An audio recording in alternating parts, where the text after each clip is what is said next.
마태복음이 전하는 복음, 오늘 그 23번째 시간입니다.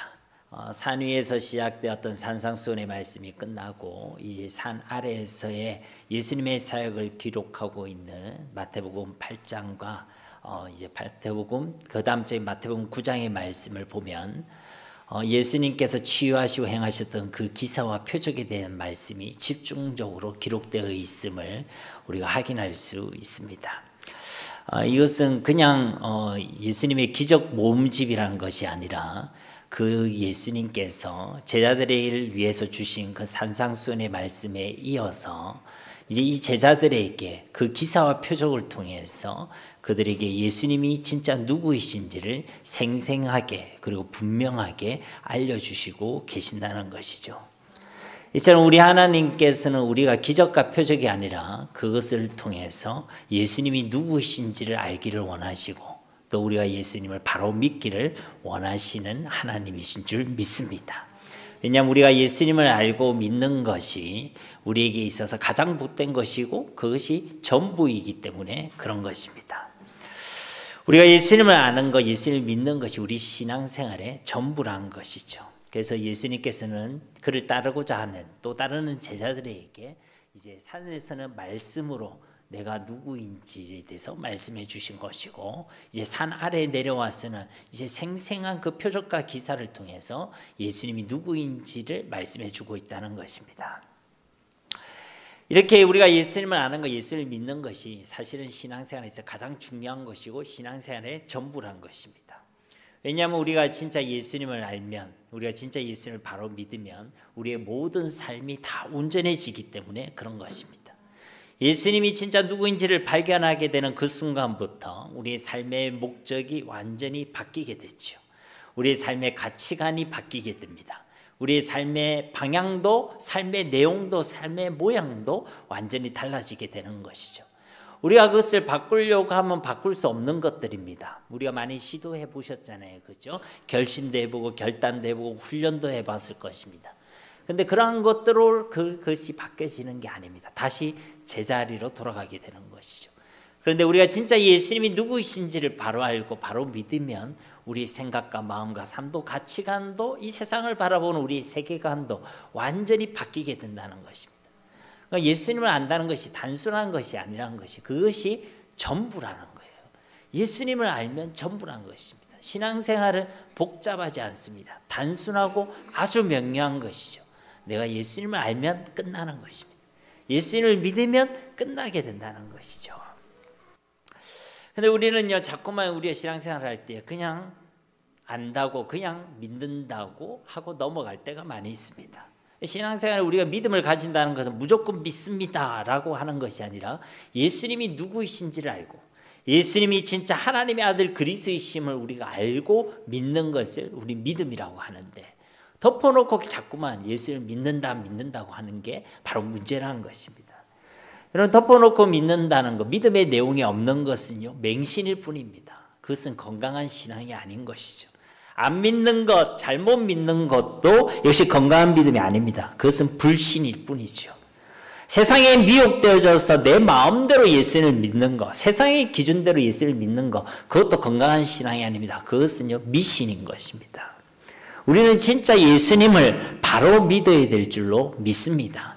진짜 예수님이 누구이신지를 알고 성경대로 예수님을 믿어야 되는 것이죠.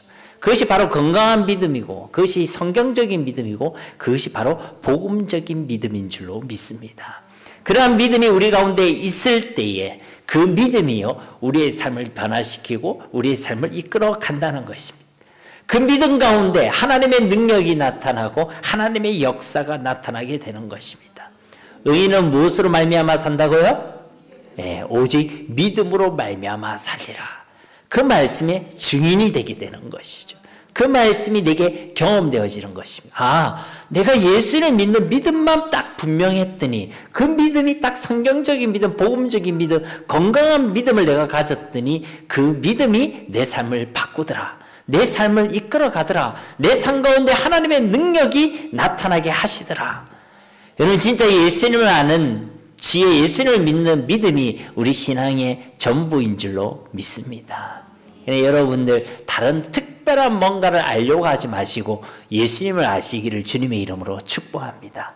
여러 가지 믿는다고 생각하지 마시고 예수님을 진짜 믿으시기를 주님의 이름으로 축복합니다. 그러면요, 우리는 그 믿음에 따라서 예수님을 따라가는 제자가 되게 되는 줄로 믿습니다. 우리가 앞서 살펴본 나병 환자와 백부장을 보십시오. 나병 환자는요, 내가 살 길은 예수님밖에 없음을 믿었던 사람입니다. 그렇죠? 그래서 생명을 걸고 예수님께 나올 수 있었습니다. 믿음이 그를 이끌어 갔다는 것입니다. 그 다음 백부장은 어떻습니까? 내가 아니라 내 종이 살 길도 예수님밖에 없음을 고백한 자였죠. 그래서 그는요, 예수님을 하나님으로 고백하고 이 예수님께 하나님의 권세가 있음을 믿음으로 고백할 수 있었습니다. 근데 이 두 사람을 합쳐보면 어떻습니까? 내가 사는 길도 예수님이고, 그렇죠? 나가 아니라 저 다른 사람을 살린 길도 예수님밖에 없다는 것입니다. 그러니까 그 누구에게나 어느 누구에게나 우리의 살 길은 누구밖에 없다? 예수님밖에 없다. 저와 여러분에게 이런 믿음이 있어야 될 줄로 믿습니다. 그러면요, 삶이 복잡하지 않습니다. 내 살 길이 다른 곳에 있다고 생각하면 우리는 다른 곳을 두드리고 다른 것에 우리의 마음을 빼앗기게 되겠죠. 내 살 길이 예수님밖에 없다. 그럼 삶이 복잡할까요? 복잡하지 않습니다. 살 길이 하나밖에 없는데, 내 생명의 길이 하나밖에 없는데, 예수님밖에 없는데, 그러면 내 삶의 목적도 방향도 내용도 분명해지는 것입니다. 단순해지는 것입니다. 명료해지는 것입니다.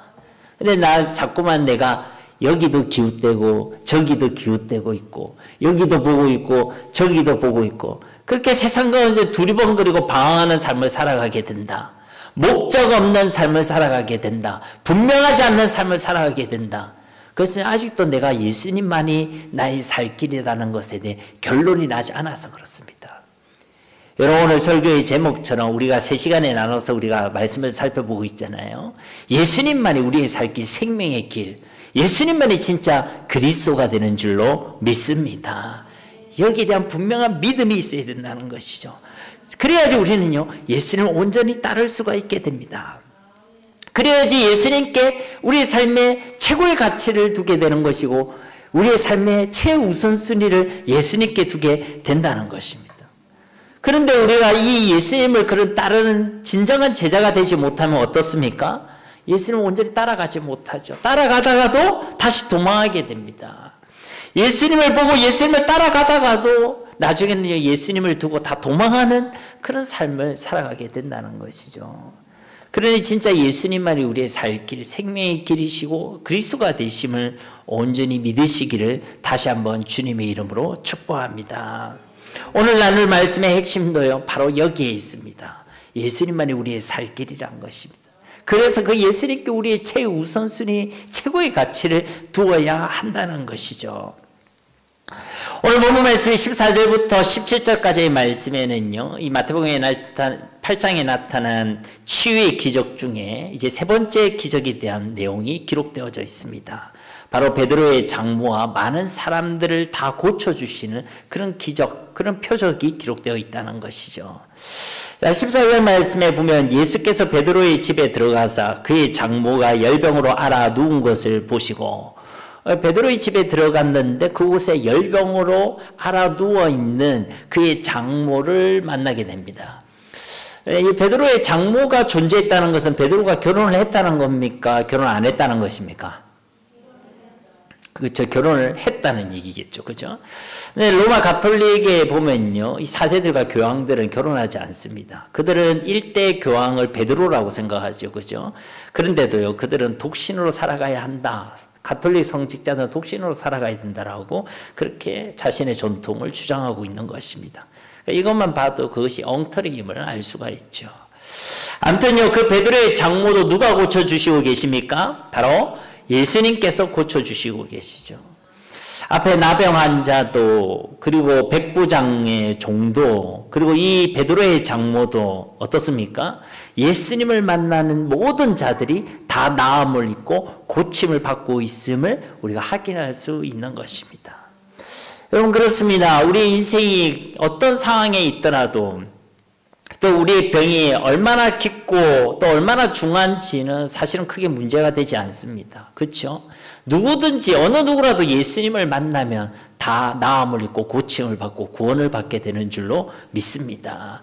왜냐하면 예수님만이 우리의 살 길이고 생명의 길이기 때문에 이 예수님을 만나는 모든 자들은요, 그 생명의 은총을 누리게 되는 것입니다. 죽은 자가 살아나게 되는 것이고, 죽은 가운데 있는 자가 다시 새 생명을 얻게 되는 것이고, 연약한 가운데 있는 자가 예수님을 만나니까 강함을 얻게 되는 것이고, 이 땅에 두려움 가운데 있는 자들이 예수님을 만나니까 어떻습니까? 담대하게 이 땅을 살아가게 되는 것이고, 여러분 진짜 이 예수님을 만나는 은혜, 그래서 그 예수님을 통해 그 생명의 은혜를 누리는 저와 여러분이 되시기를 주님의 이름으로 축복합니다. 자, 15절 말씀에도 그의 손을 만지시니 열병이 떠나가고 여인이 일어나서 예수께 수종들더라.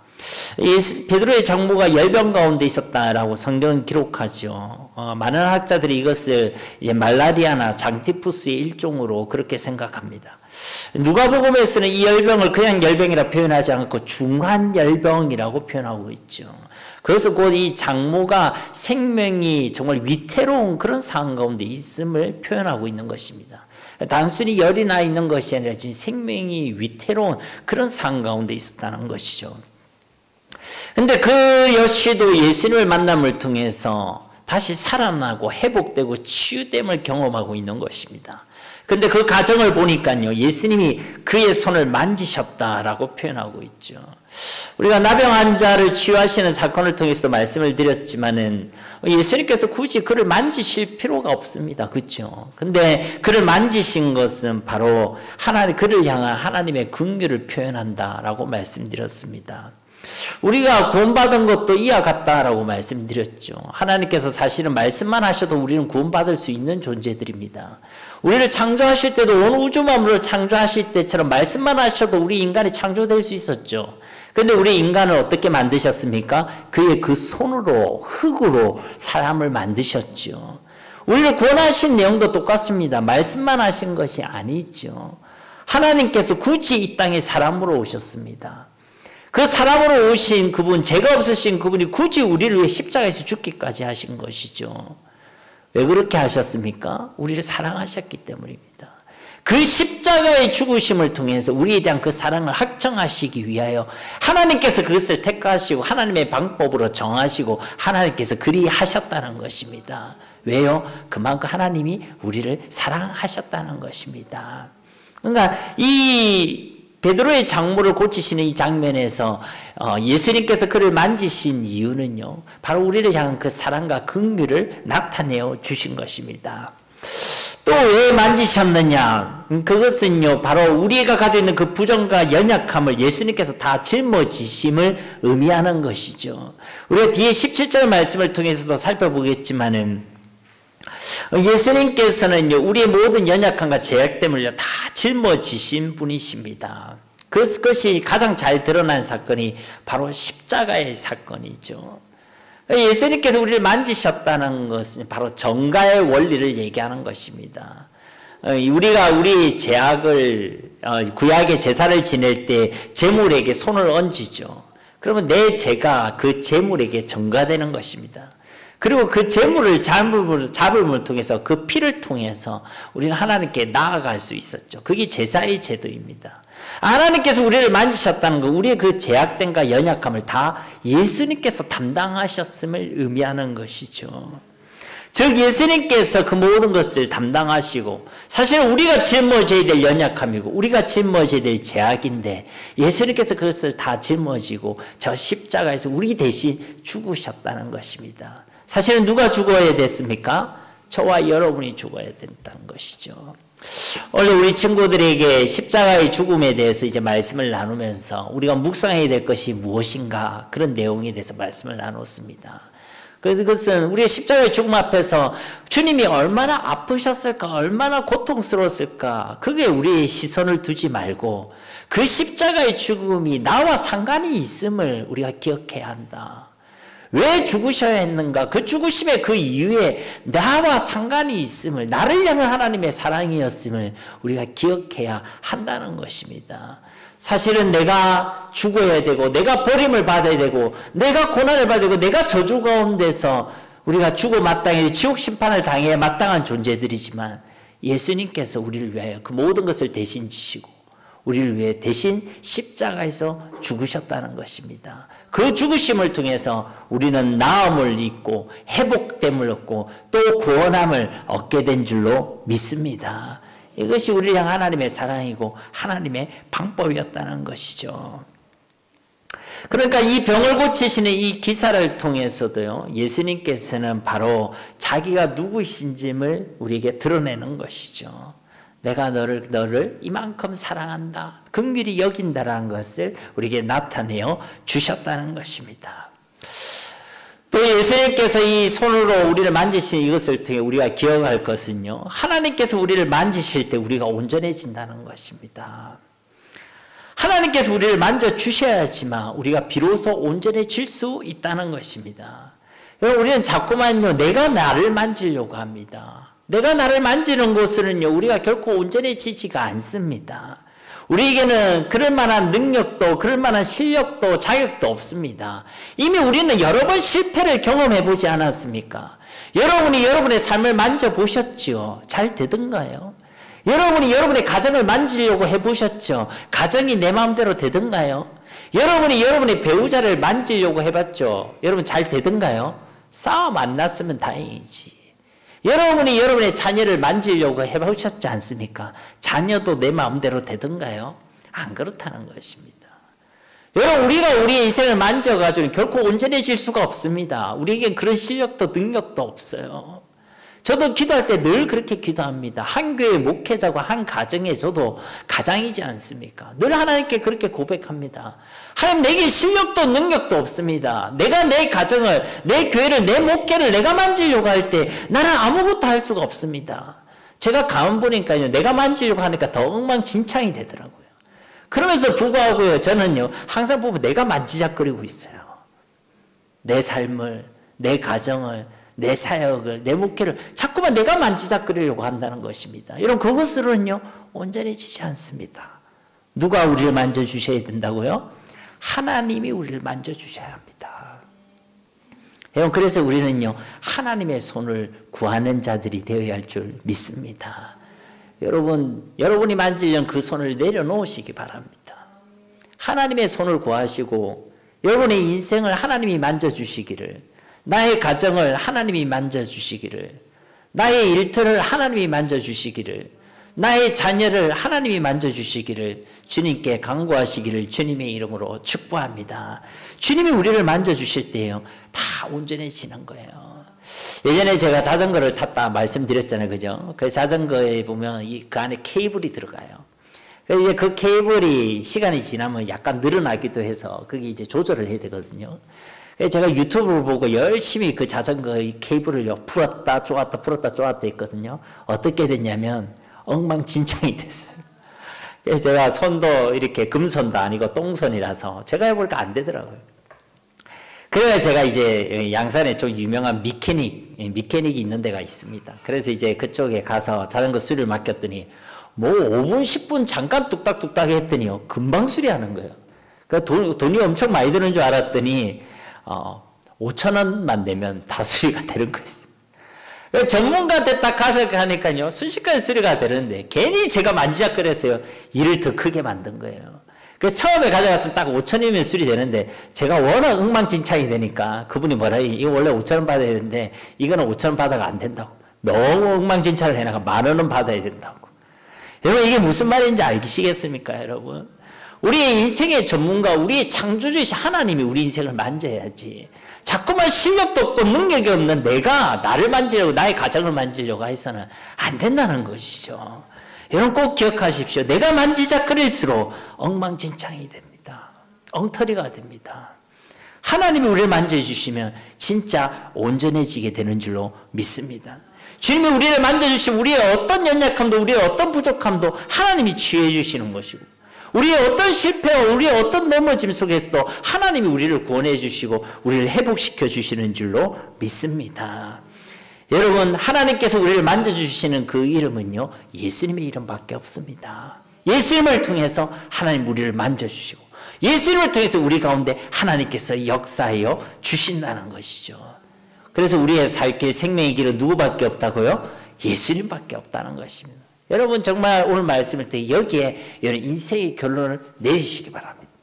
자꾸만 내 살 길이 돈이라 하지 마시고 내 살 길이 사람이라고 하지 마시고 내 살 길이 빽이라고 세상의 빽이라고 얘기하지 마시고 나의 살 길이 예수님밖에 없다.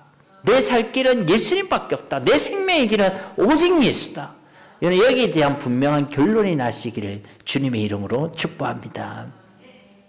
어쨌든 예수님께서는 이 베드로의 장모의 손을 만지시고 그녀를 완전히 취해 주셨죠. 근데 이 베드로의 장모의 반응에 여러분 주목해 보시기 바랍니다.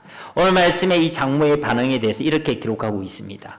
여인이 일어나서 예수께 수종들더라.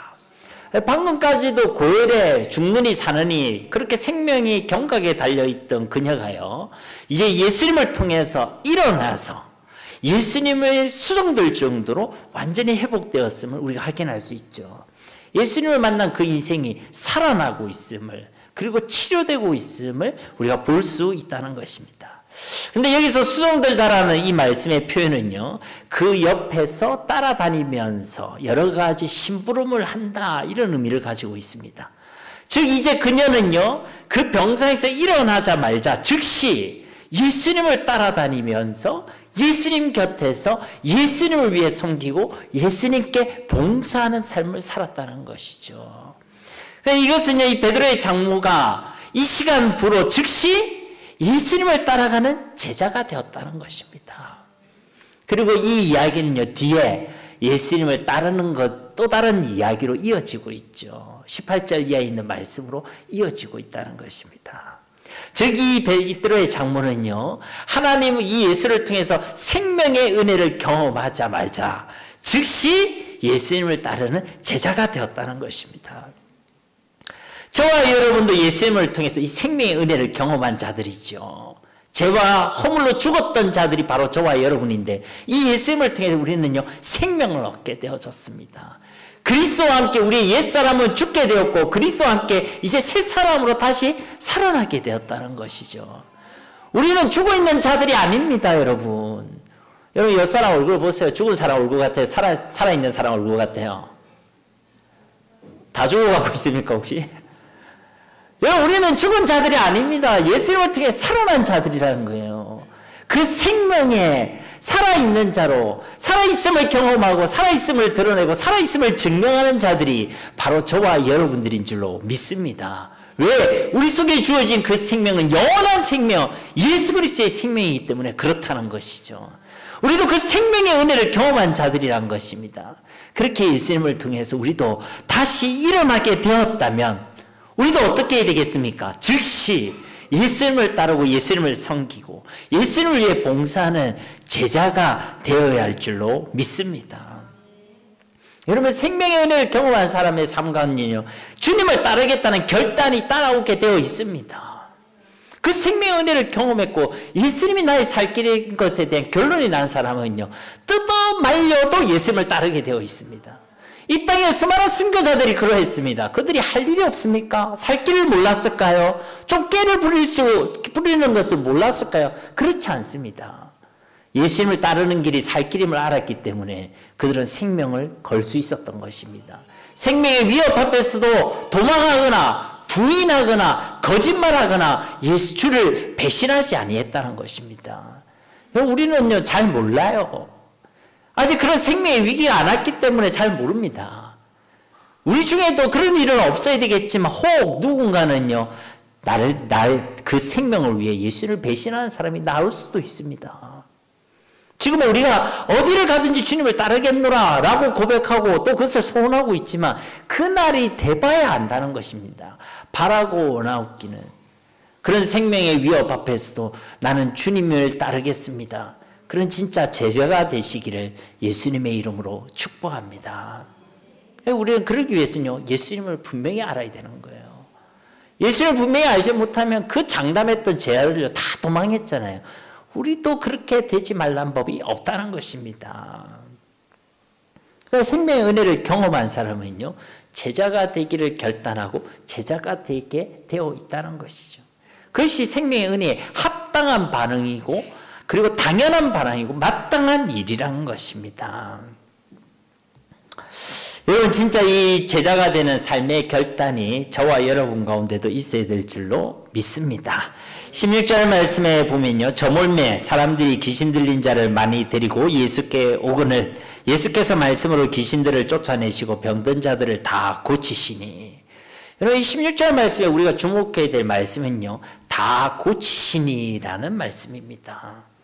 그러니까 예수님께로 사람들이 많이 귀신 들린 자들을 많이 데리고 왔습니다. 예수님께서 어떻게 하셨죠? 말씀으로 그 귀신들을 다 쫓아내셨죠. 예수님께서 말씀만 하셔도 그 귀신들이 다 복종하여 다 떠나갔다는 것입니다. 이것은 곧 예수님이 하나님이시라는 것이죠. 예수님의 말씀에 하나님의 권세가 있다는 것입니다. 그렇죠? 그리고 또 병든 자들도 다 나았지요. 예수님께서 다 고쳐주셨다는 것입니다. 그러니까 많은 사람들이 예수님께 나왔는데 그들 중에 귀신 들린 영적인 문제를 가진 사람도 있었고 또 각종 질병과 질환에 시달리고 있었던 육적인 문제를 가진 사람들도 있었다는 것입니다. 근데 영적이 되었던 육적인 문제가 되었던 예수님께 나온 모든 사람들은요 다 해결됨을 받았다는 거예요. 다 나음을 받았다는 것입니다. 진실로 예수 그리스도만이 우리 인생의 정답이고 해답인 줄로 믿습니다. 우리의 살 길은 예수님께 있다는 거예요. 요거만큼은 예수님이 못해 주시겠지. 요거만큼은 내가 해야 될 거야. 요거만큼은 하나님께 맡길 일이 아니야. 가 아니라 우리 인생의 모든 해답과 정답이 하나님께 있다는 것입니다. 주 예수님께 있다는 것입니다.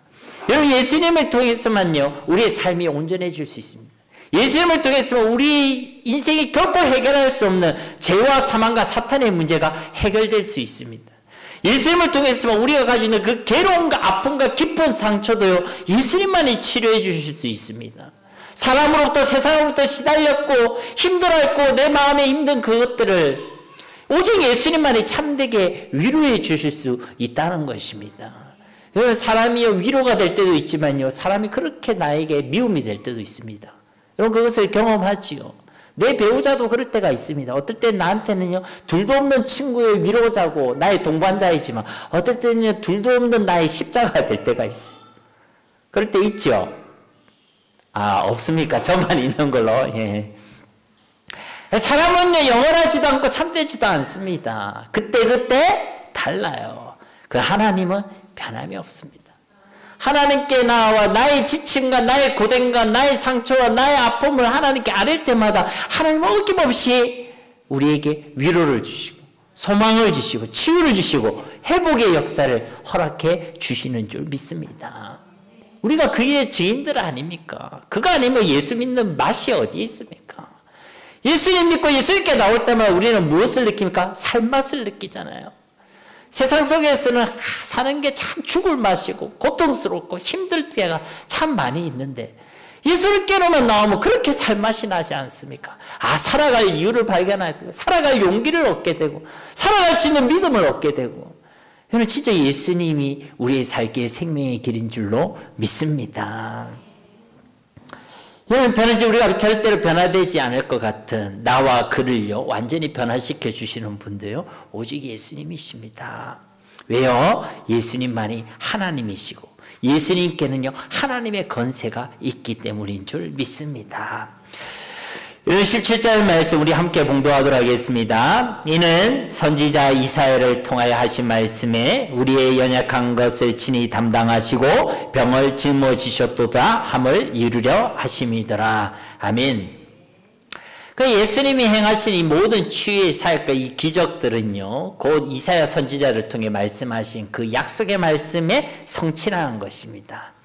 이사야서 53장 4절과 5절 말씀에 보면요 그는 실로 우리의 질고를 지고 우리의 슬픔을 당하였거늘 우리는 생각하기를 그는 징벌을 받아 하나님께 맞으며 고난을 당한다 하였노라. 그가 찔림은 우리의 허물 때문이요 그가 상함은 우리의 죄악 때문이라. 그가 징계를 받음으로 우리는 평화를 누리고 그가 채찍에 맞음으로 우리는 나음을 받았도다.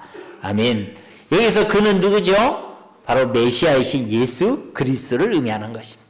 그런데 그 예수 그리스도께서 우리의 모든 연약함을 담당하시고 우리의 죄악을 대신 짊어지셨다는 것이죠. 그리고 그가 질림으로, 또 그가 상함으로, 또 그가 징계를 받으시고 채찍에 맞으심으로, 이것은 무엇을 얘기하죠? 예수님의 십자가의 사건을 얘기하는 것이죠. 그 십자가의 고난과 죽으심을 통해서 저와 여러분은 하나님과 평화를 누리고 또 완전히 나음을 입었도다. 이것이 바로 우리를 향한 하나님의 사랑이고 약속의 말씀의 성취인 줄로 믿습니다. 즉 예수님께서 우리를 살려주시기 위하여, 우리를 회복시켜 주시기 위하여, 우리를 구원해 주시기 위하여 저 십자가에서 우리 대신 죽으셔야만 했다는 것이고 죽으셨다는 것입니다.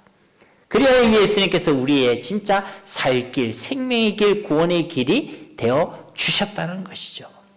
히브리서 10장 19절 20절 말씀에도 그러므로 형제들아 우리가 예수의 피를 힘입어 성소에 들어갈 담력을 얻었나니 그 길을 우리를 위하여 휘장 가운데로 열어놓으신 새로운 살 길이요 휘장은 곧 그의 육체니라. 아멘. 즉 예수님께서 우리를 위해 새로운 살 길을 열어주셨다는 거예요.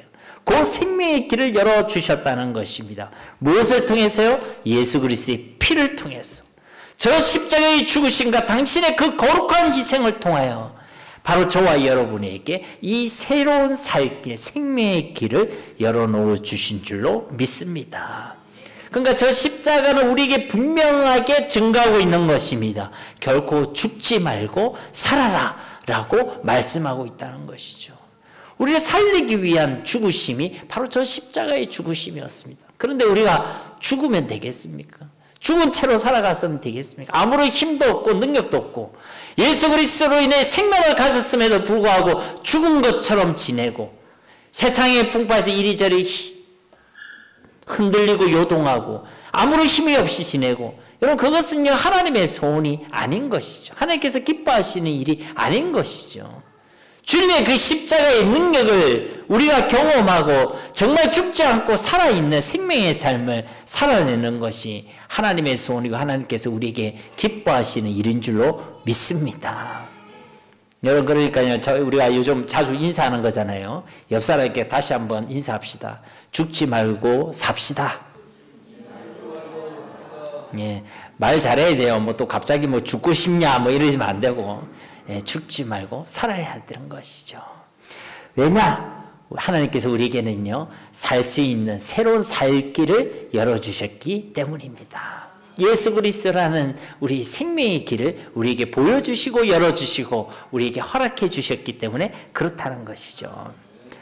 저기 마태복음은요 이 이사야서 53장 말씀을 인용하면서 그 말씀대로 오신 메시아, 바로 그 그리스도가 예수님이심을 분명하게 우리에게 증거하고 있다는 것입니다.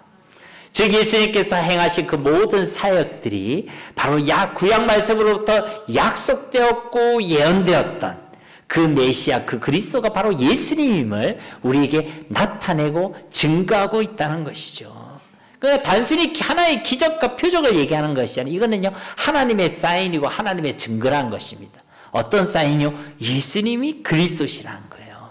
예수님이 하나님이시라는 것입니다. 진짜 예수님이 분명히 그리스도가 되시기 때문에 지금도 이 예수님의 이름에는요 건세가 있는 줄로 믿습니다.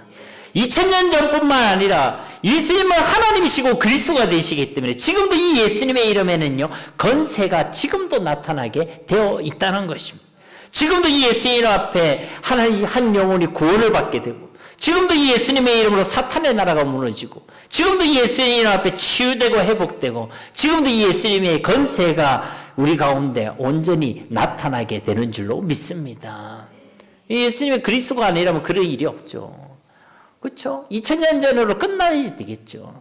그런데 예수님이 그리스도시고 그분이 하나님이시기 때문에 그 이름의 건세가 지금도 앞으로도 영원히 나타나게 될 줄로 믿습니다. 예수님이 그리스도이기 때문에 지금도 과거도 앞으로도 영원히 우리의 살 길은요 예수님밖에 없다는 것입니다. 제자들은요 바로 여기에 대한 믿음이 있는 사람이죠. 이런 분명한 믿음이 저와 여러분 가운데도 있어야 될 줄 믿습니다. 그러니 이 오늘 말씀도 역시 우리가 결코 예수님을 그냥 따라다니는, 자기의 목적과 세상의 동기로 예수님을 따라다니는 무리들이 되지 말고 진짜 예수님이 진짜 누구인지를 아는 그런 진정한 제자가 되라고 말씀하고 있는 것이죠. 그것으로 오늘 말씀이요 끝이 나고 있습니다. 무리가 아니라 제자가 되라 라고 말씀하고 있다는 것이죠. 자, 18절 말씀이에요. 예수께서 무리가 자기를 에워싸는 것을 보시고 건너편으로 가기를 명하시니라. 여기서도요 무리들이 등장하죠. 근데 이 말씀을 보시면 예수님께서 무리에게 관심이 없음을 알 수가 있습니다. 무리가 모였지만 예수님은 어떻게 하시죠? 건너편으로 가기를 명하시죠. 그들 피하고 계십니다. 예수님의 관심은 무리가 아니라 제자들에게 있다는 것이죠. 그래서 진짜 예수님께서 우리가 제자가 되기를 소원하시는 분이신 줄로 믿습니다. 무리가 되었던 제자가 되었던 예수님을 따라가는 것은 똑같아요. 겉으로 볼 때는 차이점이 없습니다. 똑같이 예수님을 따라다니고 있습니다. 동으로 가면 동으로 따라가고 서로 가면 서로 따라가고, 아니 무리들의 제자가 보이는 것 다르지 않다는 것이죠. 그런데 그 속을 들여다보면 그 마음과 신앙의 내용이요 완전히 다릅니다. 무리는 왜 예수님을 따라다닙니까? 자기가 목적이에요. 자기가 잘 되기 위해서, 자기가 복을 받기 위해서, 자기의 목적을 이루기 위해서 자기가 목적인 자들이 바로 무리들이라는 거예요. 그래서 제자는 누가 목적입니까? 예수님이 목적인 거예요. 예수님. 왜? 예수님이 나의 살 길이니까. 예수님이 그리스도이시니까. 무리는요 자기를 위해서 예수님을 수단화하려고 합니다. 그런데 제자는 어떻습니까? 예수님을 위해 스스로를 하나님께 드리지요. 완전히 다릅니다, 여러분. 무리는요 자기가 빨빨 살아있죠. 자기가 주인이 되어 있습니다. 그러나 제자는 어떻습니까? 예수님 앞에서 자기를 부인하죠. 자기가 죽어 있습니다. 왜냐하면 그것이 진짜 내가 사는 길이기 때문에 그렇다는 것이죠. 똑같이 겉으로 볼 때는 예수님을 따라가는 것 같지만 그 내용과 신앙을 보면 완전히 다르다는 거예요. 사랑하는 성도 여러분, 무리가 되지 마시고 제자가 되시기를 주님의 이름으로 축복합니다. 무리들은요 그냥 따라다녀요. 분위기에 휩쓸려서, 그냥 구경하기 위해서, 아니면 자기의 목적을 위해서 그렇게 예수님을 따라간다는 것이죠. 그러나 제자는요 예수님이 누구신지를 알기 때문에 예수님을 목적으로 예수님을 따라가게 되는 자들이 바로 제자들이라는 것입니다. 19절 말씀에 보시면요 한 서기관이 나와 예수께 아뢰되 예수님이 어디로 가시든지 저는 따르리이다. 그러니까 베드로의 장모가 일어나 예수님을 수종들어 따르는 그 장면으로 인해서 지금 계속 예수님을 따르는 것에 대한 말씀이 이어지고 있다는 것입니다. 근데 여기서 이제 한 서기관이 나왔죠. 당시에 이 서기관은 종교적인 엘리트들이었습니다. 대우도 좋았고 존경받는 자들이었죠. 어떤 학자는 이 서기관이 성경 필사를 담당했는데 그 성경 필사 한 장 할 때마다 굉장히 거액을 받았다고 그렇게 기술하고 있긴 하더라고요. 그러니까 이 사람들 부족함이 없는 사람들입니다. 명망 있는 사람이었다는 것이죠. 그런데 그런 그가 예수님을 따르겠다고, 그것도 예수님이 어디로 가든지 따르겠다라고 이른바 제자가 되겠다고 지금 요청하고 있는 것입니다.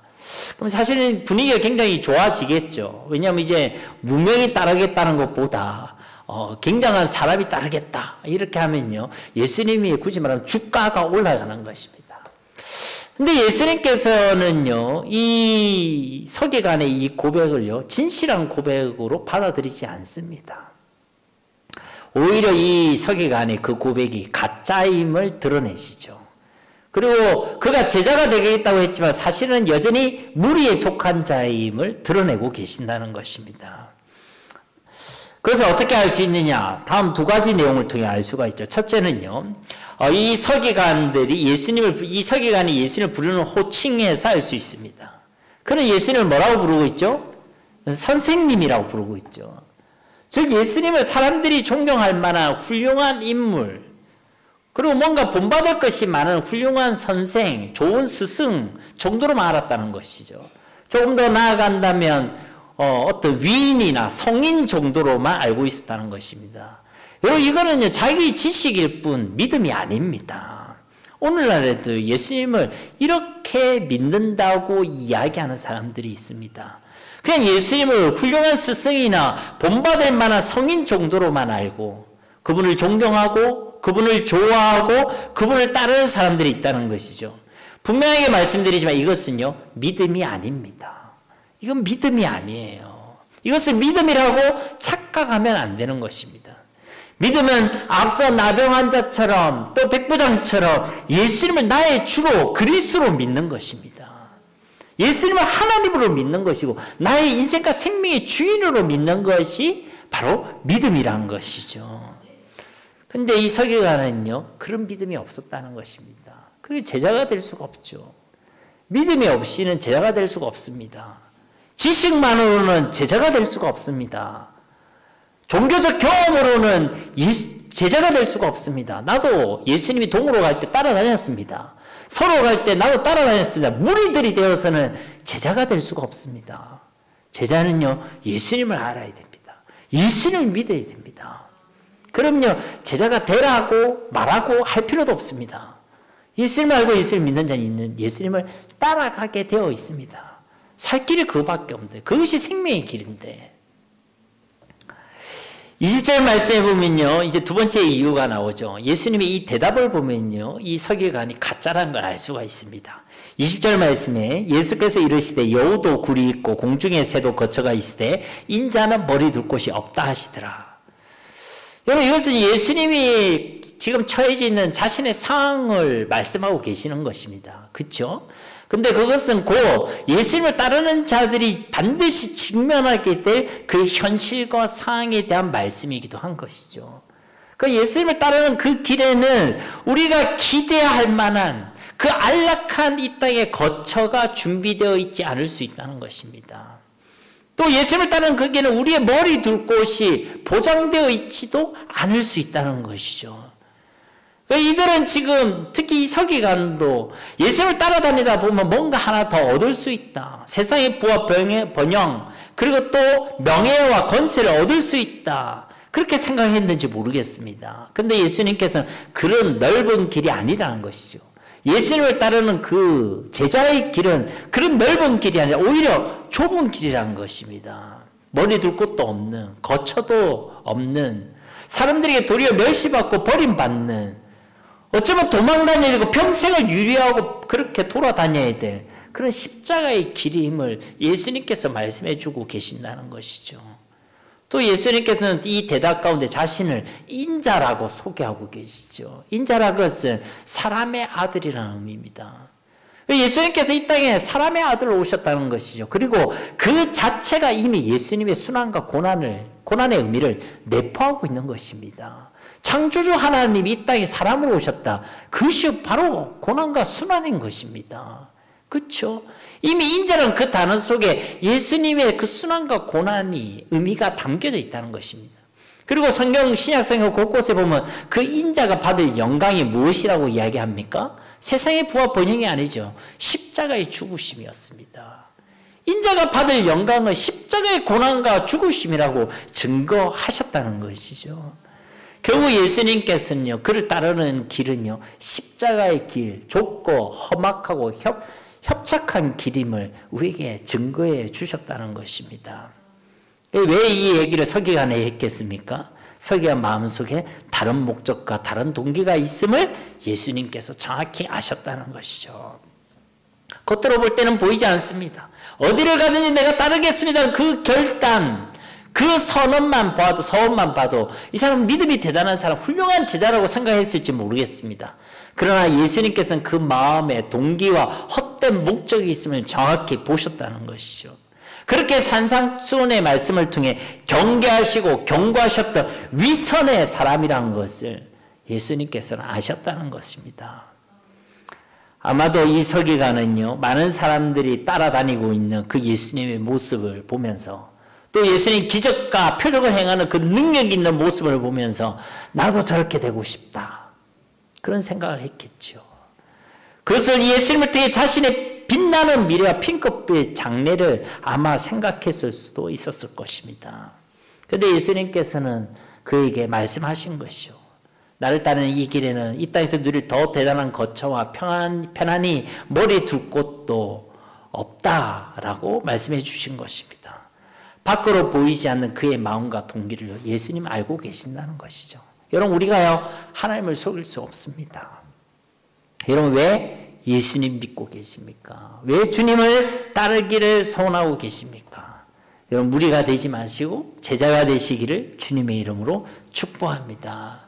여러분, 무리가 되어서는 어디로 가시든지 내가 주님을 따르겠습니다라는 이 결단을 지켜낼 수 없습니다. 다 도망하게 되어 있어요. 내 목적과 다른 일이 벌어졌을 때, 내 목적이 내 뜻대로 이루어지지 않았을 때, 환난이 오고 어려움이 오고 시험의 때가 왔을 때 우리는 예수님을 버리고 다 도망하는 자가 되게 되어 있다는 것입니다. 찬송은 얘기 부르잖아요. 나 무엇과도 주님을 바꾸지 않으리. 세상 그 무엇과도 절대 바꾸지 않겠습니다. 그렇게 찬양하지만은 우리가 진짜 제자가 되지 못하면 다 바꾸고 살아가는 거예요.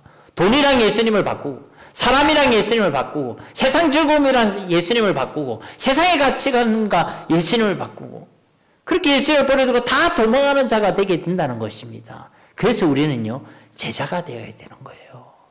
제자가 되어야 하는 것입니다. 훈련과 양육도 필요하지만 진짜 예수님을 아시기를 주님의 이름으로 축복합니다.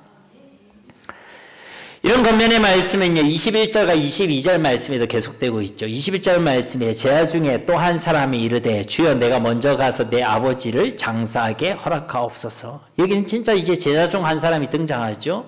무엇을 보면 압니까? 예수님을 향해 주여라고 고백하고 있죠. 나의 주라고 고백하고 있습니다. 그런 그가 예수님께 한 가지 부탁을 드리죠. 주님, 내가 먼저 가서 내 아버지를 장사하게 허락하옵소서. 부모의 장례를 먼저 치르게 하옵소서, 이런 부탁을 하고 있습니다. 우리가 생각할 때는 그래 그렇게 해라 이렇게 대답하실 것 같은데 예수님의 대답은 뭐 그렇지 않죠. 여기 말씀에서 우리가 중요하게 봐야 될 단어, 놓치지 말아야 될 단어는 뭐냐면 바로 먼저라는 단어입니다. 먼저라는 단어예요. 여러분, 먼저라는 것은 순서를 의미하는 것이죠. 즉 이 제자가 한 말, 그리고 예수님께서 말씀하시고자 하는 그 말씀의 핵심은요, 바로 순서, 우선순위에 대한 말씀을 주시고 계시는 것입니다. 이 말씀은 부모의 장례 치르지 말라 이 얘기를 하는 것이 아니라 우선순위에 대한 말씀을 하고 계신다는 거예요. 자, 22절 말씀 우리 다 함께 봉독하도록 하겠습니다.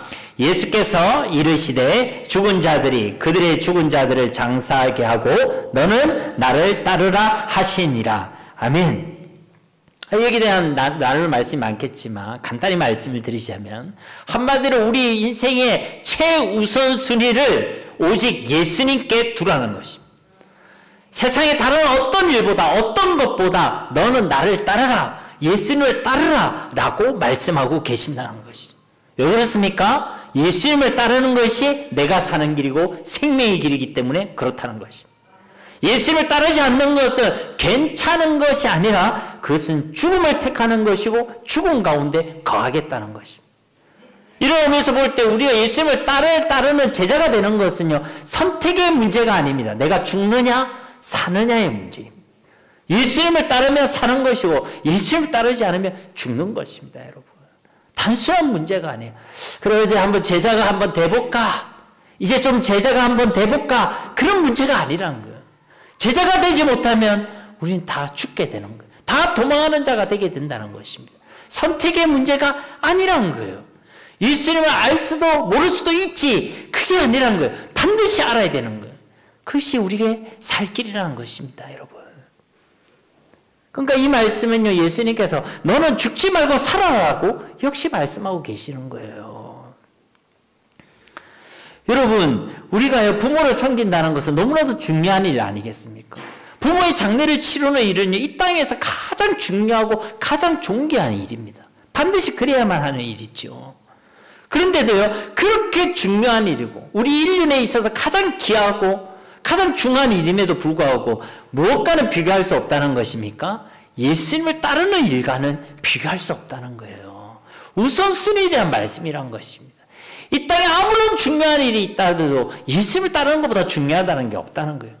이 땅에 아무리 바쁜 일이 있다고 하더라도 예수님을 따르는 것보다 바쁜 일은 없습니다.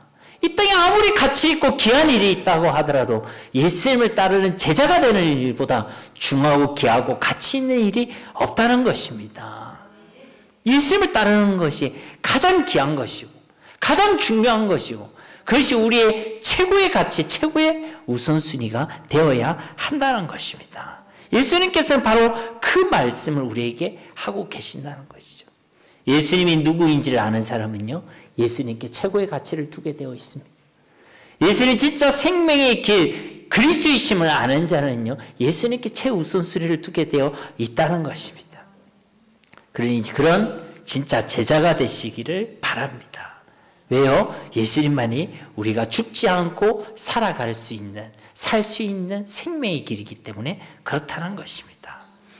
끝으로 시편 16편 11절 말씀을 우리 함께 봉독하도록 하겠습니다. 주께서 생명의 길을 내게 보이시리니 주의 앞에는 충만한 기쁨이 있고 주의 오른쪽에는 영원한 즐거움이 있나이다. 아멘. 여러분, 우리의 생명의 길이 주께 있습니다. 주님을 따라가는 그 길이요, 우리의 살 길, 생명의 길이란 것입니다. 비록 그 길에 우리가 기대하고 생각했던 거대한 것과 머리 둘 곳이 없을 수도 있겠지만, 그 길이 우리가 생각과 달리 좁고 험한 길이 될 수도 있겠지만, 그 주님을 따라가는 그 길이 진짜 우리를 살리는 생명의 길임을 여러분 믿으시기를 바랍니다. 진짜 충만한 기쁨과 영원한 즐거움이 그 길에 있음을 여러분 기대하시기 바랍니다. 그래야 그 생명의 길을 오직 믿음으로 걸어가는 진짜 제자가 되시는 우리 모두가 다 되시기를 예수님의 이름으로 간절히 축원드립니다. 우리 말씀을 기억하시면서 이 시간 하나님께 기도하기를 원합니다. 주님, 우리가 진짜 무리가 아니라 제자가 되게 하옵소서. 오직 예수님만이 우리의 살 길 생명의 길임을 알게 하옵소서.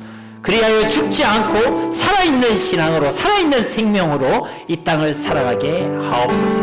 예수님을 분명히 믿는 믿음, 예수님이 하나님의 아들 그리스도이심을 믿는 믿음을 우리 가운데 허락하게 하시고, 또 그 이름의 권세를 우리가 이 땅에서 누리고 사용하고 맛보고 살아가게 하옵소서. 그런 제자가 되게 하옵소서. 우리 합심으로 이 시간 기도하겠습니다.